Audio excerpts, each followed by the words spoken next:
2009 March 22 എൻ്റെ ജീവിതത്തെ മാറ്റിമറിച്ച ഒരു സംഭവം ഉണ്ടാകുന്നത്. ഞങ്ങളുടെ സ്കൂളിൻ്റെ 2ാം നിലയുടെ പണി ഇങ്ങനെ നടന്നുകൊണ്ടിരിക്കുന്ന സമയം, ഒരു ബ്രദർ എന്ന നിലയിൽ അത് നോക്കാനും അവിടെ പണിക്കാരൊക്കെ പണി ചെയ്യുന്നുണ്ടെന്നൊക്കെ നോക്കാനൊക്കെ ആയിട്ട് അച്ഛന്മാർ എന്നെ ഏർപ്പാട് ചെയ്തിട്ടുണ്ട്, എന്നെ ഏൽപ്പിച്ചിട്ടുണ്ട്. അപ്പോൾ ഞാൻ അതൊക്കെ നോക്കാനൊക്കെ ആയിട്ട് ഇടയ്ക്ക് ഇപ്പോഴും പോകുന്നതാണ്. അവിടെ ഒരു ഏണി ഇങ്ങനെ ചാരി വെച്ചിട്ടുണ്ട് 2ാം നിലയിലേക്ക് കയറാനായിട്ട്.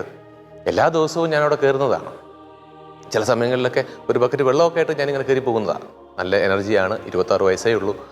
അപ്പോൾ അത്രത്തോളം സന്തോഷത്തോടു കൂടിയൊക്കെ ആ ജോലി ഇങ്ങനെ ചെയ്യുന്ന സമയത്ത് മാർച്ച് 22 ഒരു ഞായറാഴ്ചയായിരുന്നു. അന്ന് വൈകുന്നേരം അതിലേക്ക് ആ ഏണിയിലോട്ട് ഇങ്ങനെ കയറിപ്പോയപ്പോൾ അപ്രതീക്ഷിതമായി ആ ഏണി തെന്നി മാറുന്നുണ്ട്. ഞാൻ താഴേക്ക് വീണുപോയി. എപ്പോഴും പോകുന്ന സ്ഥലമായതുകൊണ്ട് അങ്ങനൊരു വീഴ്ച ഞാൻ ഒരിക്കലും പ്രതീക്ഷിച്ചില്ല. ഞാൻ താഴേക്ക് വീണു. എല്ലാവരും ഓടിക്കൂടി എന്നെ എടുത്ത് ഷില്ലോങ്ങിലെ നസ്രത്ത് ഹോസ്പിറ്റൽ, ഷില്ലോങ്ങിലെ ഏറ്റവും നല്ല ആശുപത്രിയാണ്, ആശുപത്രിയിലേക്ക് കൊണ്ടുപോയി. എല്ലാ ഡോക്ടേഴ്സും വന്നു, ബെസ്റ്റ് ഡോക്ടേഴ്സ് വന്നു. MRI സ്കാൻ എടുത്തപ്പോൾ അവർ പറഞ്ഞു നട്ടെല്ല് 2ആയിട്ട് ഒടിഞ്ഞു പോയി.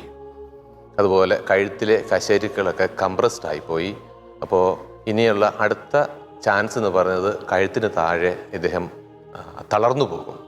കൈയും കാലുമൊക്കെ തളർന്ന് ഇനി വെറും ഒരു വാഴത്തണ്ട് പോലെ ഇങ്ങനെ കടന്നു പോകും, വീണു പോകും.